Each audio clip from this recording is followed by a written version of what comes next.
Well, they kind of didn't really make any big splash in the offensive line at all.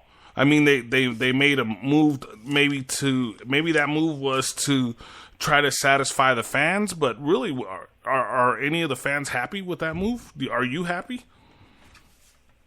I will. Let's wait and see. I'm not going to say I'm upset. I'm not going to say I'm happy about it. Let's just wait and see. I know, but are they gonna? They're not even gonna play this guy when they could have went out and made a bigger move. You know, like a better move. You know, as far I don't know. As far as and everybody keeps screaming for Joe Thomas, but they're not gonna get Joe Thomas because Joe Thomas is more expensive than Trevor Siemian and Paxton Lynch put together. And that is true. And on top of that, you have to teach Joe Thomas the offense that they're trying to teach the rest of the guys now. So it's not a good idea to do that. I don't think personally. In my opinion, I don't think it's the right time. If they were going to get Joe Thomas, they should have got him in the off season so he could have been caught up with the offense because he'd be too far behind. But once again, in LA we trust, right? In LA we trust. So if they make the move before the deadline, LA, he comes up with. You're sitting here thinking like, why in the world did you come up with that? And then you're like, oh, okay. But let me give you the two options they have though in the trade, and you're not going to like one of them. It's either DT or E. Sanders to eat up the money. You're funny. See, that's what I said. You're not going to like it because the only two players that can eat up the salary is either E. Sanders because he just got the new contract or Demaryius Thomas. Those are the only two what about contracts. Roby? Huh? What about Roby? Roby's not making that much money. He's not making as much money as Joe Thomas is. The only ones that right now on paper. And I was reading this today is Demaryius Thomas or Emmanuel Sanders. That would equal out. One of those would equal out to the money for Joe Thomas. So I don't think it's worth a trade, to be honest with you. I wouldn't want to lose E. Sanders or Demaryius Thomas, even though Demaryius Thomas really gets me upset, and everybody knows that, and everybody who goes back, I'm behind him because I want him to win. I want him to be successful. But on top of that, he drops the ball constantly, and he fumbled the ball this last game. I know. I was mad. It's like, okay, I thought we were on the right track there, buddy. What the heck happened? But on good news, E. Sanders had a complete practice. He had a full practice, so I'm really happy. I'm really excited, and the injury doesn't look bad. Trevor Siemian, they're saying that he's okay. Obviously, he wasn't in the last game. I mean, he couldn't even get the ball 40 yards downfield. So on that it was his left shoulder that was hurt, not his right shoulder. Yeah, it was his left shoulder. but even with that, I don't think his arm is strong enough to get the ball downfield, even if he was healthy. Because anyways, moving on. We're not going to go into debate.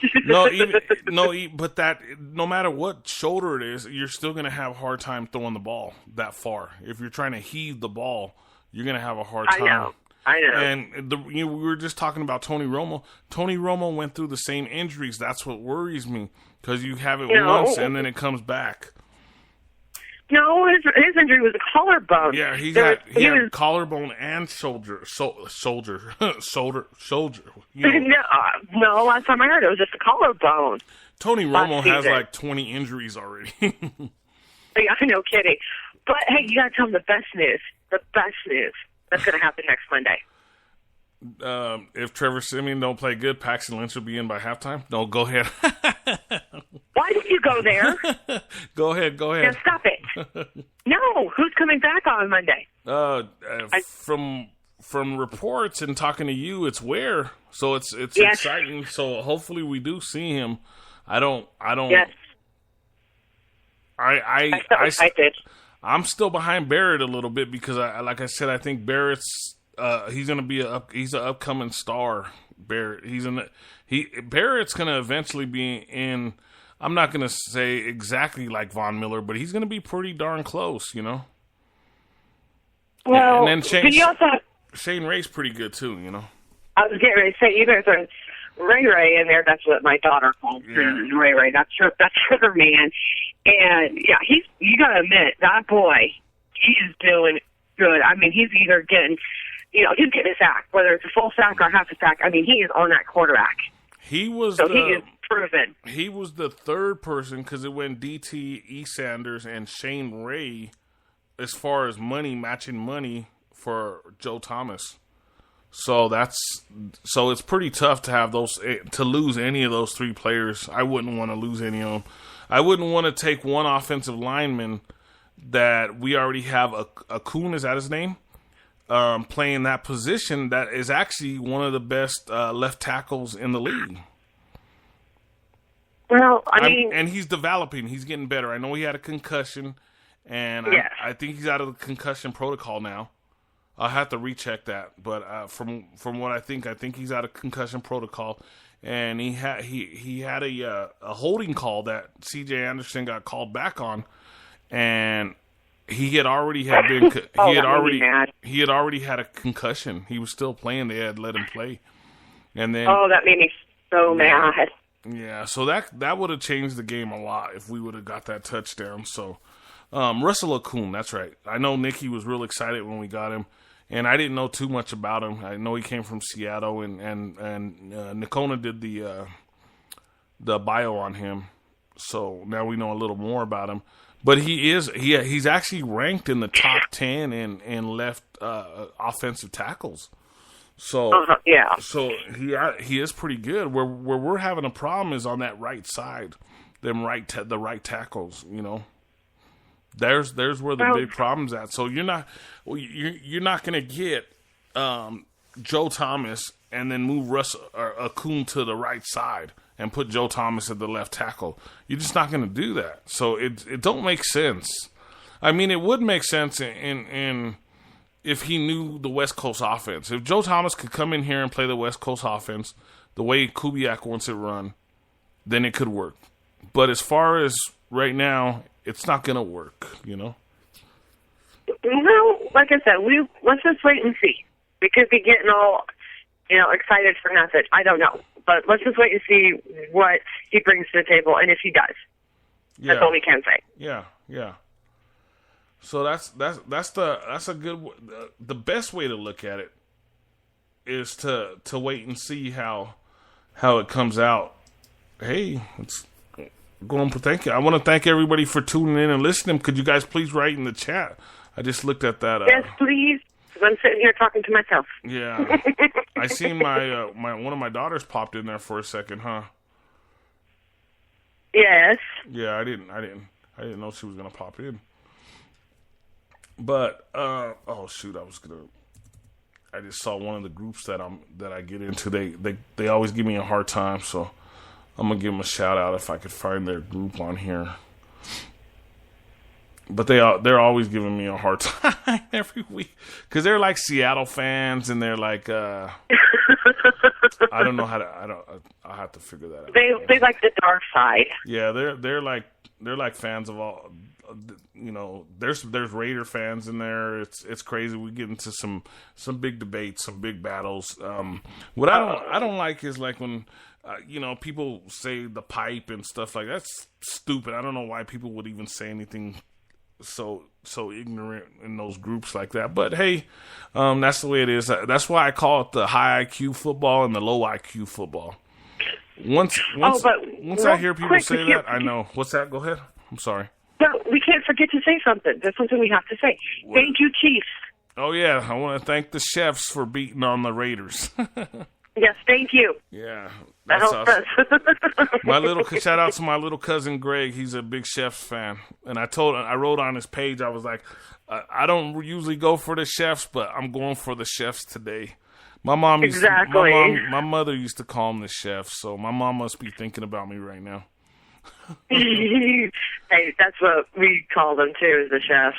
Yes. I live in Kansas. Yeah. So let's get past this drop thing with the wide receivers. Fowler dropped one. That was a good one. DT, of course, dropped one. E. Sanders is pretty solid. He had one drop that wasn't really his fault. He got popped when he dropped it. Who else was in there? Is it Cody Latimer, number 14, that we should get rid of already? I don't even think he should be on the team anymore. Hey. Why are you making me relive this game? You're mean. You're making me relive this game. I don't like you. So looking forward, the positive side of this is we want these guys to catch the ball. That's why I brought it up. You know, we had to go take us down a little bit, but looking forward, we want E. Sanders to make the catch. We want DT to make that big, long catch in the end zone. We want Fowler. I love Fowler. I think he reminds me of Rod Smith. I think he's the next Rod Smith. He's an undrafted free agent, and so was Rod Smith. And I think he's in that kind of class where he's going to be one of the top receivers in Bronco history one day, you know. So. I agree, too. I mean, I see big things for him. I mean, he's so young. He's in his second year. What is he, 23 years old? So he has a long career ahead of him, and I hope the Broncos keep him, and I hope the Broncos start utilizing him in the offense more. And they're trying. They're trying. It's just like, but the problem here, we'll boil it back real quick, is we talked about this also. Any quarterback behind that line right now would have been smothered. You could have put pretty much Tom Brady back there, and Tom Brady would have got smothered in some of those games, you know. So we could go down the list. Yeah, so it's not like Trevor Siemian's the worst quarterback in the world or Paxton Lynch is the worst rookie in the world. It's not that. It's that the blocking just ain't there yet, but it's going to get better. But and people didn't look at it correctly either. The first 3 games that Trevor Siemian played in, the line was the same. There was no injuries. The tight end, Green, was there the first 3 games, 3.5 games.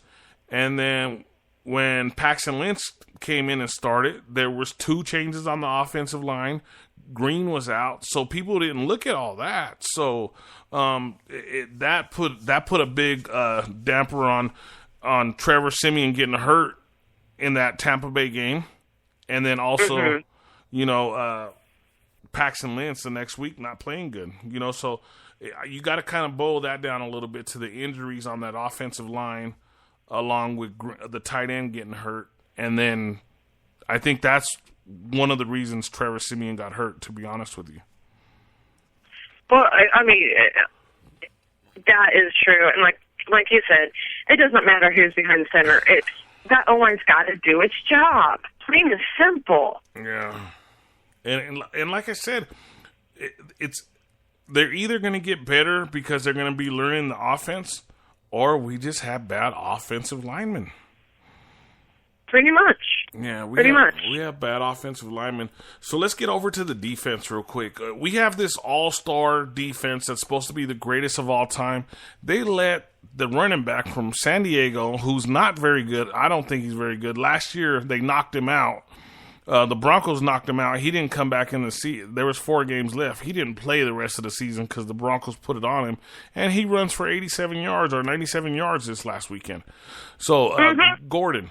So, what do you think's going on with the defense? And then I'll give you my opinion. I have no clue. I have no freaking clue. We're supposed to be the best defense since the '85 Bears, and right now we're kind of looking like a bunch of duds. Don't get me wrong. Yeah. You know, they're doing good. Yeah. But we have a reputation at home, dang it. They're still highly rated, but you can't win a game if your offense ain't scoring enough points too.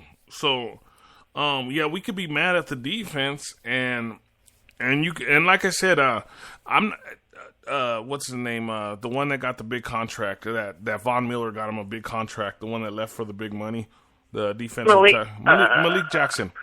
Malik Jackson got that big contract. Malik Jackson didn't do very much last year. It was Sylvester Williams and it was Walker. Those 2 players are the ones that did most of the dirty work. Malik Jackson, listen to me, fans. Everybody out there listening. I know a lot of people are listening because I posted in the groups. I posted in some groups. So I know we got some listeners and everybody knows we're on Mondays.